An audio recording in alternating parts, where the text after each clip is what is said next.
नमस्कार जी सभी को। I welcome you all in the next video of electronics.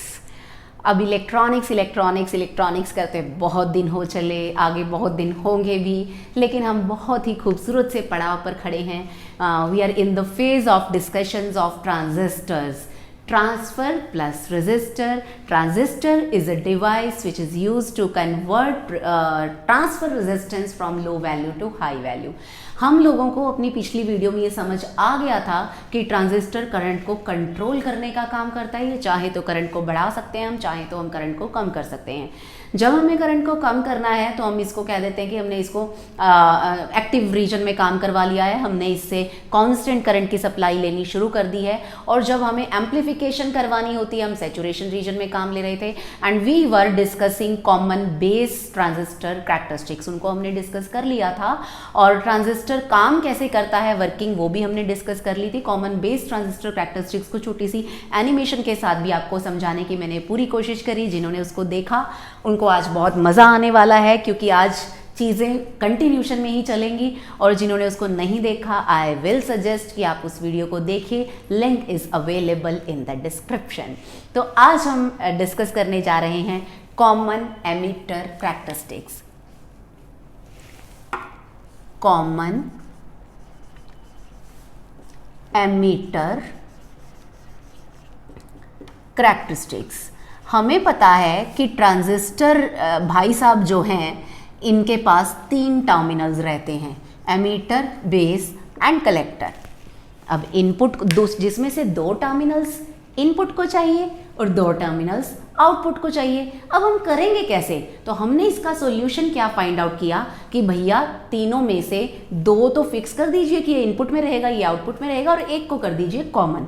On the basis of that we discussed कि जो transistor है उसकी 3 कन्फिग्रेशंस रहती हैं, common base configuration, common emitter configuration and common collector configuration. Common base configuration को हमने detail में discuss कर लिया है, along with its action and along with its characteristics. Characteristics के अंदर ही एक्शन भी एक्सप्लेन हो जाता है। So today we are here to discuss common emitter characteristics. अब कॉमन एमिटर कैरेक्टरिस्टिक्स के अंदर, जैसे मैं हमेशा हर एक वीडियो में हर एक टॉपिक के साथ आई सजेस्ट यू कि मैं बोलती चली जाऊंगी, आप लोग लिखते चले जाइए, आपके नोट्स बन जाएंगे। In the end of this video आपके हाथों में इस टॉपिक के नोट्स होंगे, खजाना होगा। तो आपको स्टार्ट करना होता है एग्जाम में कि कॉमन एमिटर कैरेक्टरिस्टिक्स के बारे में पहले आप बताएंगे। So in this configuration emitter is kept common in between input and output terminals of the transistor circuit. आप क्या करते हैं कि इनपुट और आउटपुट में एमीटर को कॉमन रखते हैं, तब हम कहते हैं कि हमारा जो ट्रांजिस्टर है वो कॉमन एमीटर कन्फिग्रेशन में है। एंड कैरेक्टरिस्टिक्स हमें पता है, characteristics are the graph between voltage and current.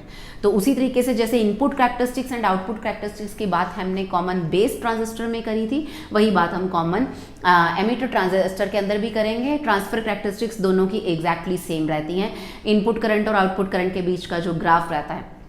तो अब मैं बात करूं कि कॉमन एमिटर कैरेक्टरिस्टिक्स को आप लोग जैसे पहले स्टेटमेंट दे देंगे कि emitter is connected common in input and output terminals, then configuration is said to be common emitter configuration, and voltage is varied in steps and current is being noted down. So अब हमें circuit diagram draw करना होगा बिल्कुल वैसे ही जैसे हमने common base का draw किया था, लेकिन ट्रांजिस्टर को अब हम थोड़ा सा रोटेट कर देंगे। एमीटर, बेस और कलेक्टर हमें लेने थे, तो इधर हो गया, suppose this is emitter and this is base and this is collector. कल जो हमारी पिछली वीडियो थी उसके अंदर हम लोगों ने पीएनपी ट्रांजिस्टर की बात करी थी, तो हम यहाँ भी पीएनपी ट्रांजिस्टर की बात ही करेंगे। This is P, this is an and this is P. यहाँ पर इसको थोड़ा लिख देती हूँ मैं ताकि आपको सी और पी में डिफ्रेंशिएट कर सकें आप। अब यहाँ एमीटर टर्मिनल पे हमें पता है हमने एरो लगानी होती है और पी टू एन एरो जाती है, तो उससे हमें पता चल जाता है कि पीएनपी है कि एनपीएन है। अब हमें एमीटर को रखना है कॉमन और यहाँ इनपुट में इधर भी एक एमीटर लगेगा क्योंकि करंट मेजर करने के लिए एमीटर को सीरीज में लगना होता है, तो इधर भी एक एमीटर लगेगा। वोल्ट मीटर लगाना होता है पैरेलल में, तो हम वोल्ट मीटर लगा देंगे पैरेलल में बिल्कुल वैसे ही। अब क्योंकि यहाँ पर बेस है और बेस करंट की वैल्यू बहुत कम होती है तो यहाँ पर लगेगा माइक्रो एमीटर, क्योंकि करंट बहुत कम होता है। यहाँ पर मिली एमीटर यही रहेगा। नाउ कमिंग ऑन टू यहाँ पर जो वोल्टेज डेवलप होगी वो एमीटर और बेस की है। So this volt meter will give us the value of VBE, potential difference between base emitter terminal, and this voltmeter will give us the value for VCE, collector emitter potential difference। अब साइडों पे हमें यहाँ पर लगानी है batteries variable वाली, तो पोटेंशियोमीटर अरेंजमेंट करना होगा। हम यहाँ पर वही रियोस्टेट अरेंजमेंट लगाएंगे और उसके साथ हमें यहाँ पर लगा देनी है बैटरी। रियोस्टेट अरेंजमेंट के लिए एरो बिल्कुल सेम यहाँ पर भी जाएगा केस, रियोस्टेट अरेंजमेंट, और यहाँ पर हम लगाएंगे बैटरी। बैटरी के लिए मैं स्पेस छोड़ लेती हूँ, दिस वन लाइक दिस। और हमें पता है कि इनपुट सेक्शन को हमें फॉरवर्ड बायस रखना होता है, तो ये वाला N जो है वो नेगेटिव से कनेक्ट होगा, इधर से P पॉजिटिव से कनेक्ट होगा। तो पॉजिटिव नेगेटिव ये लग गई बैटरी। अब ये बैटरी बेस को बेसिकली बेस के साथ कनेक्टेड, आप इसको VBB भी लिख सकते हैं, आप चाहें तो इसको EBE भी लिख सकते हैं। EMF की फॉर्म में लिखना चाहें तो बेस एमीटर लिख सकते हैं, अदरवाइज आपको इसको VBB भी लिख सकते हैं। पिछली वीडियो के अंदर मैंने इसको डिटेल में समझाया है। और यहाँ पर जो आउटपुट सेक्शन है वो हमें रिवर्स बायस्ड करना होता है, तो P को हमें नेगेटिव से कनेक्ट करवाना होगा। तो और ये बैटरी थोड़ी बड़ी होती है रिवर्स बायसिंग वाली, और क्योंकि कलेक्टर के साथ कनेक्टेड, आप इसको VCC भी लिख सकते हैं और आप इसको चाहें तो ECE भी लिख सकते हैं इन टर्म्स ऑफ EMF। तो ये हो गई कनेक्शंस। अभी हमें करंट का फ्लो शो करना है, तो नेगेटिव टर्मिनल के अंदर करंट एंटर करता है और वैसे भी इस तरीके से करंट का फ्लो यहाँ पर होगा। तो IB यहाँ पर रहेगा बिकॉज ये बेस है। एमीटर जो है वो यहाँ पर फ्लो करेगा IE, पॉजिटिव से निकलता है तो IB अलोंग दिस साइड आएगा। इधर भी पॉजिटिव से करंट निकलता है तो IC इस साइड है। इस जंक्शन पर हम वही अपनी इक्वेशन लिखेंगे, IE इज इक्वल टू, क्योंकि total current entering at the junction is equal to total current leaving the junction. ये दोनों आ रहे हैं और यहाँ पर ये जाएगा, तो IB प्लस IC, ये इक्वेशन वैसे ही रहेगी, इसमें कोई भी चेंज नहीं आएगा। अब यहाँ से एंटर करना होता है इसको, तो IC यहाँ से भी ऐसे निकल जाएगा। तो हमने सारे करंट्स शो करवा दिए हैं और जो वोल्टेजेस हैं वो भी शो करवा दिए हैं। पिछली वीडियो के अंदर वोल्ट मीटर और एमीटर्स के साइन रह गए थे पॉजिटिव नेगेटिव बताने, तो वहाँ वो भी आप लोग समझ सकते हैं। मैं यहाँ पर समझा देती हूँ, आपको समझ आ जाएगा कि वहाँ भी हमें कैसे लगाने हैं।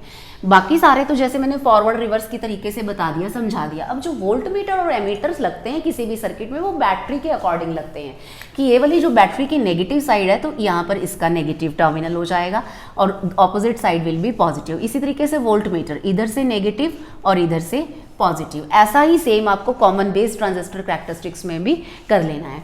और यहाँ पर इसी तरीके से ये एमीटर हो गया, इधर से बैटरी से नेगेटिव पॉजिटिव। वोल्ट मीटर और जो है एमीटर हैं, इनके पॉजिटिव नेगेटिव बैटरी के अकॉर्डिंग हम लोग लगाते हैं, माइनस प्लस। तो ये रह जाते हैं कनेक्शंस इनके, इधर नेगेटिव इधर positive. So this is circuit diagram of common ammeter characteristics.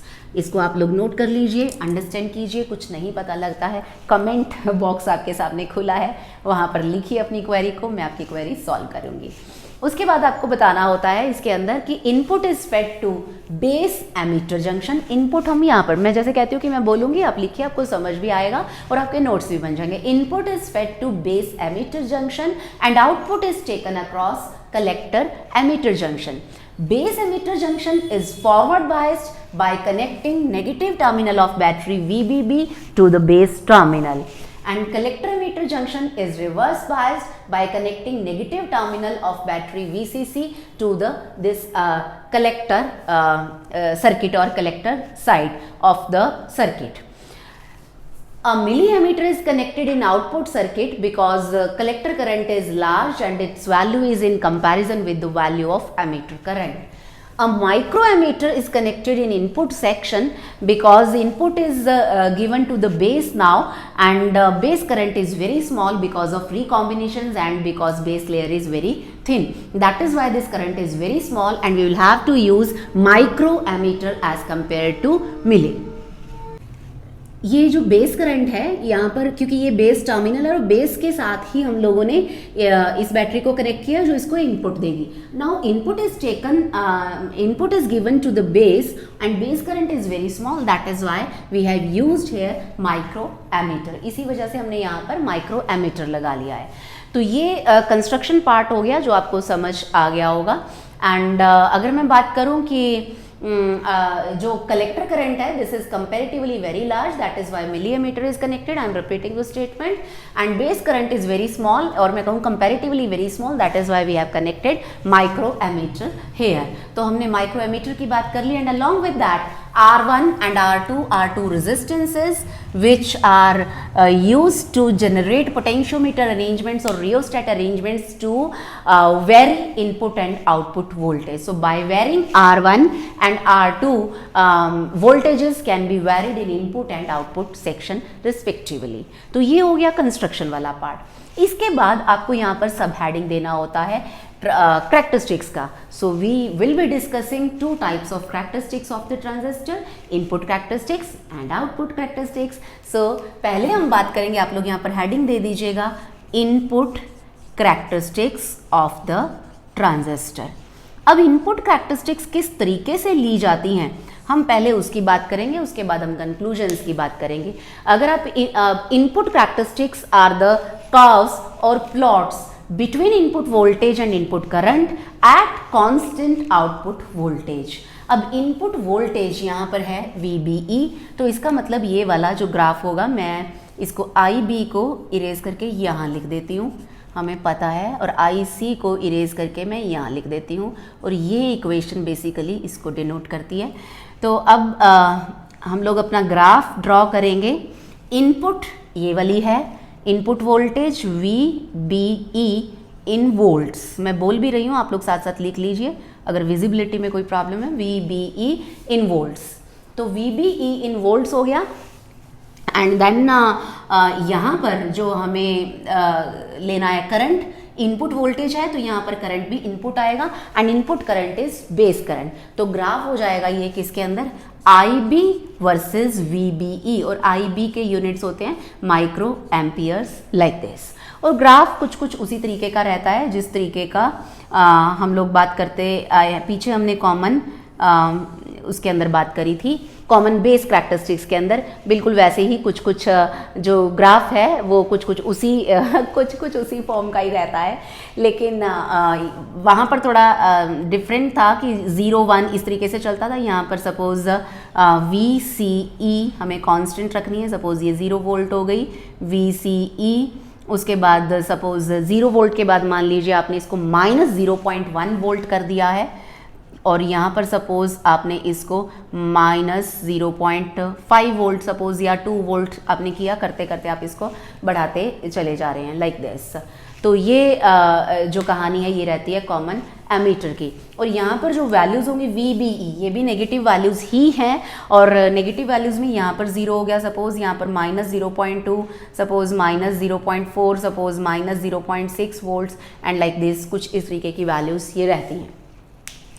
सो ये इस तरीके का जो ग्राफ है वो हमें मिलता है इनपुट करैक्टरिस्टिक्स के अंदर. अब हम इसको ड्रॉ कैसे करते हैं, तो आपको पहले डिफाइन करना होगा. Input characteristics are the graphs और plots between base emitter voltage and base current at constant collector emitter voltage. Input voltage और इनपुट करंट के बीच का ग्राफ आउटपुट वोल्टेज को कांस्टेंट रख के जिसको हम ड्रॉ करते हैं उसको हम बोलते हैं common emitter input characteristics. So it is graph between base current and base emitter voltage at constant collector emitter voltage. तो ये ग्राफ्स होते हैं. अब इसको प्लॉट कैसे करते हैं, तो हम कहेंगे कि this output voltage VCE suppose it is kept fixed at one value, suppose it is kept at 0 volt. If it is at 0 volt then we will be varying this VBE in steps by varying this resistance or by varying this arrow up and down. This VBE is varied and corresponding values of IB are noted down and plotted down. तो हम लोग इसकी values को note करते चले जाते हैं और प्लॉट करते हैं कि VCE को पहले मैंने 0 वोल्ट पर फिक्स कर लिया, फिर मैंने इसको 0 1 2 3 4 5 VBE को बढ़ाना शुरू किया और करस्पॉन्डिंग मैंने IB की वैल्यूज को नोट किया और एक ग्राफ मैंने बना लिया. उसके बाद मैंने VCE को 0.1 वोल्ट पे सपोज नेगेटिव में है ये, क्योंकि VCE भी यहाँ से नेगेटिव कनेक्टेड है और ये भी नेगेटिव है, तो दोनों ही नेगेटिव नेगेटिव ही हैं, तो आप यहाँ भी माइनस का साइन ही लगाएंगे। सो VCE को मैंने सपोज 0.1 वोल्ट पे फिक्स कर दिया लाके। नेगेटिव का मतलब मैं फिर से समझा दूँ, मैंने पिछली वीडियो के अंदर भी बताया था, नेगेटिव का मतलब होता है लोअर पोटेंशियल, और या आप कह सकते हैं कि पोलैरिटी जो है वो बैटरी की वो रिवर्स है पॉजिटिव हायर पोटेंशियल वाले से। और इसकी वैल्यू को सपोज आपने 0.1 वोल्ट पर फिक्स किया, फिर उसके बाद आपको आपने इसको नहीं छेड़ना है, अब आपने इसको फिर से 0, 1, 2, 3, 4 इस तरीके से VBE को बढ़ाना शुरू किया एंड IB को हमने नोट करना शुरू कर लिया। फिर हमने इसको किसी और वैल्यू पे फिक्स किया VCE को, और हमने फिर से इस प्रोसेस को रिपीट किया। अब एग्जाम में आप लोग क्या लिखते हैं, आप लोग ये लिखेंगे VCE is kept at one fixed value, suppose it is kept at fixed value 0 volt and it is kept fixed, then VBE is varied in steps and IB corresponding values of IB are noted and plotted. And then again VCE is fixed at a newer value and again VBE is varied and IB is noted in steps, and then again VCE is fixed at some next value, another value, and the process is repeated for 3, 4 and 5 values, and इस तरीके से हमें 3, 4 या 5 sets इनके readings के मिल जाएंगे और कुछ इस तरीके का ग्राफ जो है वो हमें मिलता है। इसके बाद हमें क्या लिखना होता है, आपको याद तो होगा पिछली वीडियो वाली बात, जी हाँ, कंक्लूजन्स। तो अब हम बात करेंगे कंक्लूजन्स की। मैं एक बार इस हेडिंग को इरेज कर देती हूँ, आपको कंक्लूजन्स जो है वो समझ आएंगे कि किस तरीके से लिखना है। ये कर्व हम यहाँ पर अभी प्लॉटेड रहने देते हैं क्योंकि हमें इसको अंडरस्टैंड करना है। एंड आफ्टर दैट यहाँ पर आप हेडिंग देंगे, इनपुट कैरेक्टरिस्टिक्स के अंदर ही आप सब हेडिंग देंगे कंक्लूजन्स। तो अभी कंक्लूजन्स की बात हमें करनी है, हमें इसको एक्सप्लेन करना है इस ग्राफ को कि इसके अंदर क्या क्या है। So input characteristics of a transistor are similar to VI characteristics of a forward biased PN junction diode। बिल्कुल वही कहानी जो हमने दोहराई थी कॉमन बेस ट्रांजिस्टर कैरेक्टरिस्टिक्स के अंदर, वही सब हम यहाँ पर दोहराते चले जा रहे हैं। आपकी यादों के ऊपर अगर कोई धुंधली सी मैं कहूँ कि मिट्टी की परत जम गई है तो उसको मैं हटाती चली जा रही हूँ, कुछ याद तो आ रहा होगा। तो वही हमने वहाँ पर भी फर्स्ट कंक्लूजन में कहा था, हम यहाँ भी यही कहेंगे कि input characteristics of a transistor are similar to VI characteristics of a forward biased PN junction diode. अब ऐसा क्यों? क्योंकि हमने VCE को 0 वोल्ट पे रखा। जब मैंने VCE को 0 वोल्ट पे रखा, इसका मतलब इधर से तो बायसिंग है ही नहीं, रिवर्स बायस तो है ही नहीं, तो सिर्फ यही काम कर रहा है। ब्लॉक डायग्राम से हमने इसको पहले भी एक्सप्लेन किया था कि ये ब्लॉक डायग्राम है सपोज, और हमें पता है कि कलेक्टर वाला थोड़ा बड़ा होता है साइड, ये वाली हो गई एमीटर बेस कलेक्टर, इस तरीके से है। और चलो आपको कॉमन एमीटर अगर दिखाना है तो आप इसको मतलब टिल्ट कर सकते हैं, लेकिन चलो मुझे तो सिर्फ फंक्शनिंग को ही एक्सप्लेन करना था। तो अब यहाँ पर देखिए ये वाला जो आउटपुट सेक्शन है, अगर आप चाहें, चलो आपको उसी तरीके समझाती हूँ क्योंकि आपके दिमाग में अदरवाइज कॉमन बेस चलेगा। ये है कॉमन एमीटर ट्रांजिस्टर कैरेक्टरिस्टिक्स, ये हो गया एमीटर, इस साइड से ऐसे ऐसे जाएगा और इधर बेस है और यहाँ से कलेक्टर ऐसे कनेक्ट हो जाएगा। अब क्योंकि इधर से हमने जो हमारी VCE है वो इधर लगी हुई है और जो है हमारी VBE वो इस साइड काम कर रही है बैटरी। अब क्योंकि ये वाली वैल्यू 0 है तो ये वाला जो जंक्शन आउटपुट के अंदर इन्वॉल्व है इसकी तो बात ही नहीं हो रही है, कोई रिवर्स बायसिंग नहीं, तो सिर्फ एक ही जंक्शन है जिसकी फॉरवर्ड बायसिंग हुई है। तो उसी तरीके से ग्राफ जो है हमें मिलना शुरू हो जाता है। और बिल्कुल वही कहानी कि up to knee voltage value current की कम रहती है, आफ्टर नी वोल्टेज करंट बढ़ना शुरू हो जाता है। और यही कहानी हमने कॉमन बेस जो कैरेक्टरिस्टिक्स है वहाँ पर भी दोहराई थी, वही यहाँ पर भी है कि initially base current increases. Number 2 में आप लिखेंगे initially base current increases non linearly with increase in base ammeter voltage and then up to knee voltage and then it becomes linear and increases rapidly। और आप कहेंगे बात number 3 पे कि IB base current increases slowly with increase in base emitter voltage compare to increase in input current in common base characteristics. उधर जो increase था वो रैपिड इंक्रीज था, जैसे ही आप इनपुट को बढ़ा रहे थे वोल्टेज ज़्यादा दे रहे थे, एमीटर था जो ज़्यादा से ज़्यादा कैरियर्स एमिट करवा पा रहा था और ज़्यादा से ज़्यादा कलेक्टर को वो दे पा रहा था। तो बेस से कलेक्टर की तरफ ज़्यादा कैरियर्स जा रहे थे और करंट बढ़ रहा था।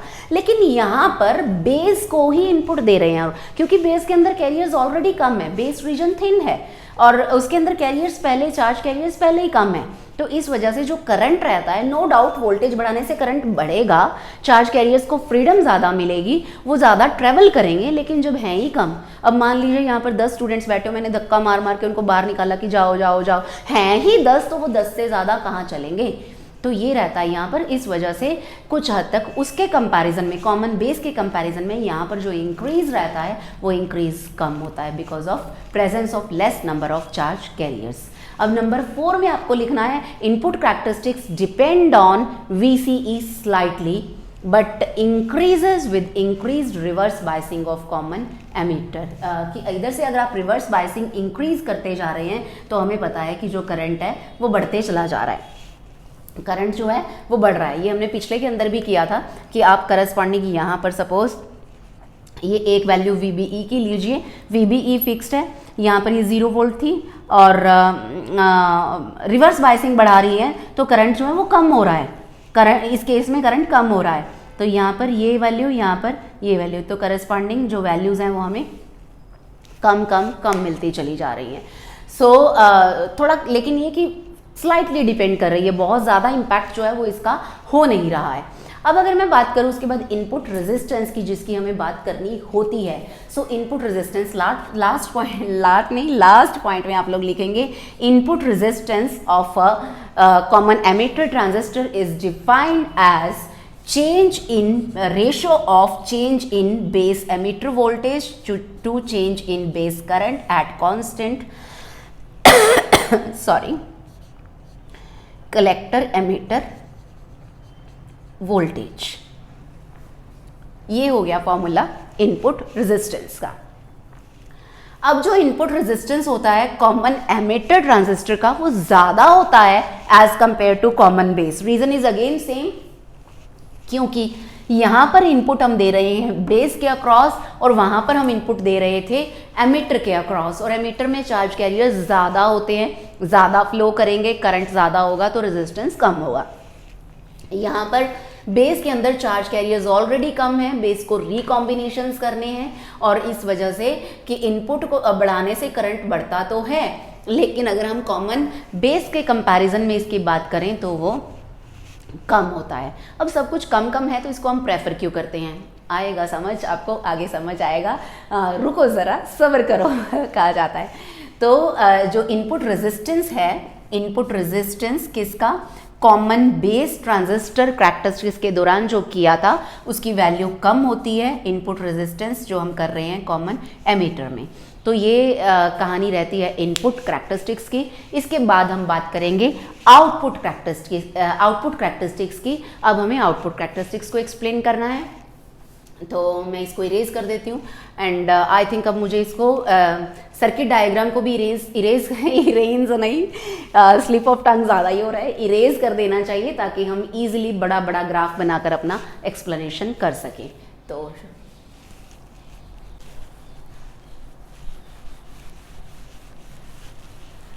आप लोग इसके बाद आर्टिकल में हेडिंग दीजिए आउटपुट कैरेक्टरिस्टिक्स। अब आउटपुट कैरेक्टरिस्टिक्स जो रहेंगी वो ग्राफ रहेगा आउटपुट वोल्टेज और आउटपुट करंट के बीच में। आउटपुट वोल्टेज है VCE और आउटपुट करंट है IC। सो मैं एक बार यहाँ लिख दे रही हूँ आउटपुट कैरेक्टरिस्टिक्स, उसके बाद मैं ये राइट साइड वाला भी सब इरेज कर दूंगी क्योंकि मुझे आपको अभी दिखाना है। हाँ, मुझे याद आ गया। Output characteristics, output voltage VCE, output current IC। So output characteristics are the graphs और plots between collector current and collector emitter voltage at constant base current, क्योंकि इनपुट करंट कांस्टेंट लेना होता है हमें और आउटपुट वोल्टेज कांस्टेंट लेनी होती है। अल्टीमेटली तो वोल्टेज को कांस्टेंट करके ही करंट कांस्टेंट होता है, बिकॉज बाईपोलर जंक्शन ट्रांजिस्टर यानी कि BJT, यानी कि जो ट्रांजिस्टर हम पढ़ रहे हैं ये करंट कंट्रोल डिवाइस है। दैट इज़ वाई हम लोगों को अल्टीमेटली करंट ही कंट्रोल करना है। तो इस वजह से हम लोग यहाँ पर आउटपुट कैरेक्टरिस्टिक्स में इनपुट करंट को कांस्टेंट रख के फिर हम ग्राफ्स प्लॉट करते हैं, आउटपुट वोल्टेज का को वेरी करवा के आउटपुट करंट को नोट करते हैं और इनपुट करंट को कुछ कुछ वैल्यूज़ पर फिक्स करते हुए और हम उसकी आउटपुट करंट की कुछ वैल्यूज़ को नोट करते हुए आगे बढ़ते चले जाते हैं। तो ये रहता है यहाँ पर। अब ये है कि हम इसको ड्रॉ कैसे करेंगे। आप लोगों को क्या कहना है कि आपको VCE जो है, आपको IB की वैल्यू को फिक्स रखना है। जो ग्राफ आता है वो ग्राफ थोड़ा सा डिफरेंट होता है उससे जो हमने कॉमन बेस करैक्टरिस्टिक्स में किया था। ग्राफ है, यहाँ पर वैल्यूज़ आएंगी कलेक्टर एमीटर वोल्टेज इन वोल्ट्स, इसकी वैल्यू रहेंगी। इधर वैल्यूज़ आएंगी IC की मिली एम्पियर्स, इसके यूनिट्स रहते हैं। और उसी तरीके से जो ज़ीरो है इसका थोड़ा डिफरेंट हो जाएगा। उसकी कर्व्स कांस्टेंट हो जाती थी, इसकी कर्व्स जो हैं वो कांस्टेंट नहीं होती हैं, कुछ ऐसे ऊपर मैं कहूँ कि हल्का सा जो राइज है वो यहाँ पर जाता है इसकी रीडिंग्स के अंदर, इसके ग्राफ के अंदर कुछ लाइक दिस और लाइक दिस, कुछ ऐसे जो इसकी कर्व्स हैं वो चली जाती हैं। और मैं बात करूँ थोड़ा सा इसको आपको और एक्सप्लेन कराने के लिए लाइक दिस, ऐसे अगर मैं बात करूँ तो कुछ इस तरीके से ये कर्व्स जो हैं वो रिप्रेजेंट होती हैं। और यहाँ पर हम बात कर लें ऐसे कि वही आपका हमारा सबका प्यारा थोड़ा और ज़्यादा वो हो गया। यहाँ पर अगर हम बात करें लाइक दिस, ये हो गया, इधर जाती है ज़ीरो और क्योंकि VCE हमें पता है नेगेटिव थी तो -5 -10 कुछ इस तरीके से सपोज आपने इसकी वैल्यूज़ ली हैं -5 -10 -15 एंड सो ऑन, वोल्ट्स में इसकी वैल्यूज़ को आप रिप्रेजेंट कर सकते हैं। और क्योंकि बेस करंट जो है वो माइक्रो एम्पियर्स में होता है, पहली वैल्यू सपोज मैंने रखी उसकी 0 माइक्रो एम्पियर, हम लोग 0 से ही स्टार्ट करते हैं जब भी स्टार्ट करते हैं, फिर सपोज 20 40 60 इस तरीके से सपोज ये हो गया 20 माइक्रो एम्पियर हो गया IB, फिर हो गया suppose IB is equal to 40 micro ampere और ये वाला suppose IB is equal to 60 micro ampere. तो इस तरीके से कहानी आगे बढ़ती चली जाती है और वही 3 रीजन्स यहाँ भी रहेंगे जो 3 रीजन्स वहाँ पर थे। So this one is active region, हमने वहाँ भी इनकी बात करी थी। और ये IB से नीचे वाला this is cut off region, जो शेडेड पोर्शन है यहाँ पर ग्राफ में this is cut off region. And this one जो ये वाला है ये वाला रहेगा सैचुरेशन रीजन। तो ग्राफ कुछ इस तरीके का दिखता है।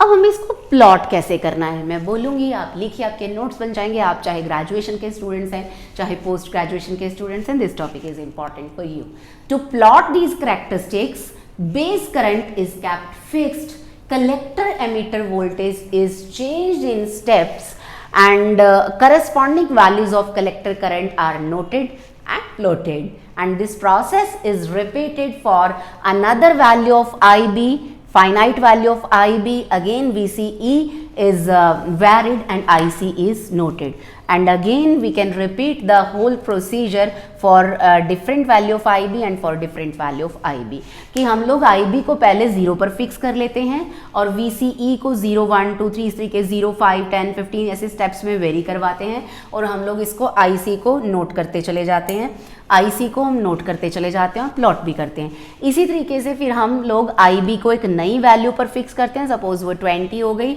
और फिर से हम VCE को वेरी करते हैं और फिर से हम IC को नोट करते हैं, and the process goes on. इसी तरीके से प्रोसेस चलता रहता है और फिर आपको ये ग्राफ बनाना होता है। आप लोगों ने इसको मेरे साथ साथ ड्रॉ नहीं किया है तो कर लीजिए, it is visible to you. अब अगर मैं बात करूं कि इसकी कि आपको यहाँ पर लिखना क्या होता है, तो पहले आपको एक्सप्लेन करना होगा एक्टिव रीजन को, सैचुरेशन रीजन को और कट ऑफ रीजन को, उसके बाद आप कंक्लूजन्स की बात करेंगे इसके अंदर। तो पहले हम यहाँ पर एक्सप्लेन करेंगे आउटपुट कैरेक्टरिस्टिक्स के अंदर आप लोग सब हेडिंग देंगे एक्टिव रीजन। तो एक्टिव रीजन के अंदर आपको बात करनी होती है कि ट्रांजिस्टर में होता क्या है। कहानी बिल्कुल वही रहेगी जो कॉमन बेस ट्रांजिस्टर कैरेक्टरिस्टिक्स में थी कि base emitter junction is forward biased and collector emitter junction is reverse biased, यानी कि इनपुट का सेक्शन फॉरवर्ड बायस्ड है और आउटपुट का सेक्शन रिवर्स बायस्ड है। In this region current changes rapidly even with slight change in collector emitter voltage, and therefore collector emitter transistor is suitable common emitter transistor is suitable for amplification। क्योंकि देखिए वहाँ पर common base में यहाँ पर constant हुई जा रही थी, कब यहाँ कांस्टेंट नहीं है, ये ऊपर को जा रही हैं कर्व्स। इसका मतलब क्या है कि उसके कंपैरिजन में यहाँ पर आप VCU को थोड़ा सा बढ़ाते हैं, I जो है वो ज़्यादा बढ़ता है। So there is rapid increase, sharp increase. इस वजह से हम इसको एम्प्लीफिकेशन में यूज़ कर सकते हैं। कॉमन एमिटर ट्रांजिस्टर को एम्प्लीफिकेशन में यूज़ किया जाता है, वहाँ इसका अच्छा यूजेस है। So for fixed value of IB और base current, collector current does not remain constant but increases with the increase in collector emitter voltage. It is due to early effect. Early effect की बात मैंने पिछली video में की और बहुत detail में की है कि जो JM अर्ली थे उनकी वजह से इसको अर्ली कहा गया है, अदरवाइज इसका जल्दी से कोई लेना देना है नहीं कि करंट जो है वो बढ़ जाता है रैपिडली। वहाँ पर सिर्फ सैचुरेशन रीजन में बढ़ता था, यहाँ पर एक्टिव रीजन में भी अर्ली इफेक्ट आ रहा है। सैचुरेशन में तो आना ही आना है, एक्टिव रीजन में भी आना है। कॉमन बेस में सैचुरेशन रीजन में अर्ली इफेक्ट था, यहाँ पर दोनों के अंदर ही है। So जो है curves in this region are not horizontal, not flat lines. These are you can say that curves showing increment in collector current with increase in collector emitter voltage। की जो base emitter junction है, input junction है वो forward biased है और output junction है वो reverse biased है। फिर भी हम VCE को थोड़ा सा बढ़ाते हैं, I में बहुत ज़्यादा चेंज आ जाता है। तो करंट रैपिडली इंक्रीज हो रहा है because of increase in number of charge carriers. और ये किस वजह से हो रहा है? अर्ली इफेक्ट की वजह से हो रहा है। और ये अर्ली इफेक्ट जो है हमने कॉमन बेस में एक्सप्लेन कर दिया था, बहुत डिटेल में एक्सप्लेन किया है। और अब मैं बात करूं सैचुरेशन रीजन की। जिन्होंने उसको नहीं देखा है वो लोग वहाँ पर जाएं, आपको मज़ा ज़रूर आएगा। सैचुरेशन रीजन आप लोगों को सेकंड रीजन जो है उसको एक्सप्लेन करना है कि क्या होता है। अब सैचुरेशन रीजन में both base emitter and collector emitter junctions are forward bias, दोनों की ही फॉरवर्ड बायसिंग हो जाती है। So it is region between origin and knees of the curve. ये कर्व हो गई नीज की और ये हो गया ओरिजिन, इनके बीच वाला जीरो से लेफ्ट साइड वाला सारा ये वाला क्या रहता है? सैचुरेशन रीजन रहता है।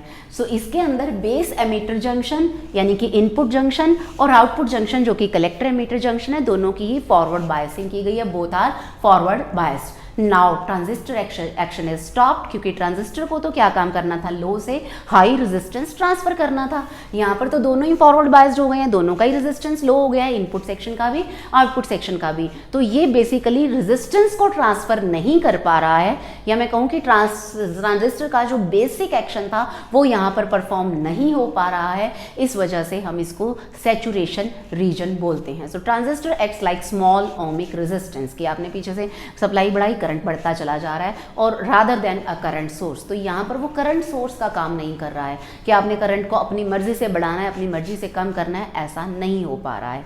That is why this region is called saturation region. तो कहानी वही है जो हमने पहले कही है।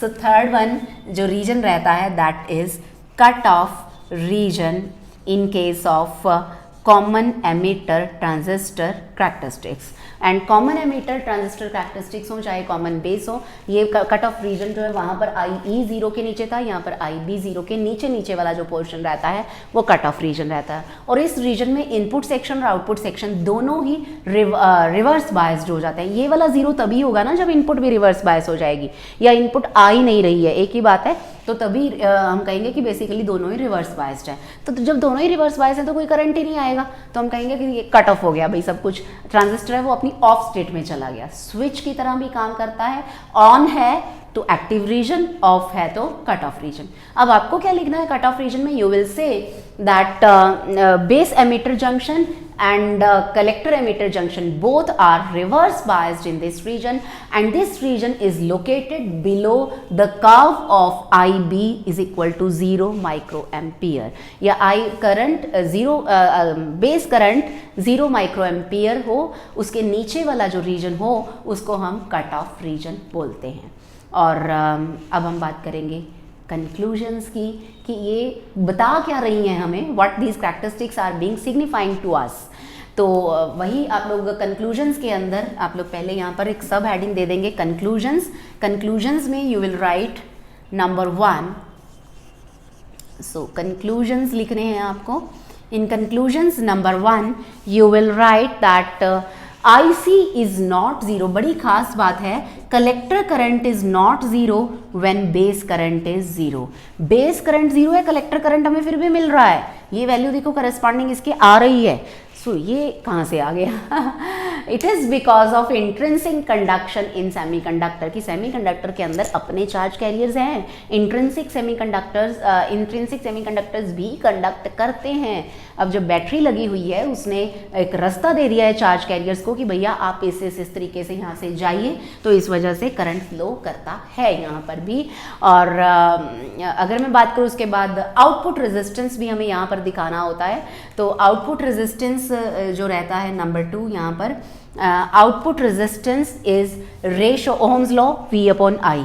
अब V यहाँ पर VCE है और I यहाँ पर IC है. Output voltage upon output current will give us output resistance. So output resistance of a common emitter transistor is defined as ratio of change in collector emitter voltage to change in collector current at constant base current. ये रहता है output resistance transistor का. अब क्योंकि V I सब कुछ change होते जा रहे हैं तो ये रेजिस्टेंस भी जो है वो वेरिएबल है और वो चेंज हो रहा है. आप इसको AC रेजिस्टेंस भी बोल सकते हैं जो चेंज हो रहा है. नहीं चेंज होगा तो DC लिख लेंगे और आगे से मैं डेल्टाज हटा दूंगी कि भैया इनमें भी कोई चेंज नहीं है, ये दीज वैल्यूज आर फिक्स्ड. किसी एक पॉइंट पर लेना है, इधर से VCE ले लीजिए, इधर से IC ले लीजिए और उनका रेशो ले लीजिए. You will get the resistance at that particular point. तो ये जो मैं कहूँ कि एक्शन और रिएक्शन या जो भी कुछ इसमें हो रहा था ट्रांजिस्टर में, कॉमन एमिटर ट्रांजिस्टर की कहानी थी, डॉक्टर दिव्य ज्योति की जुबानी थी.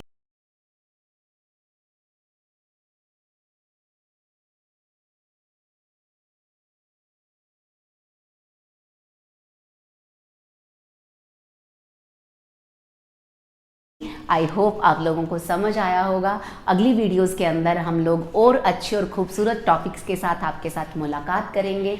आज के लिए इतना ही और आप सबको goodbye, have a nice day. Thank you so much. Bye bye.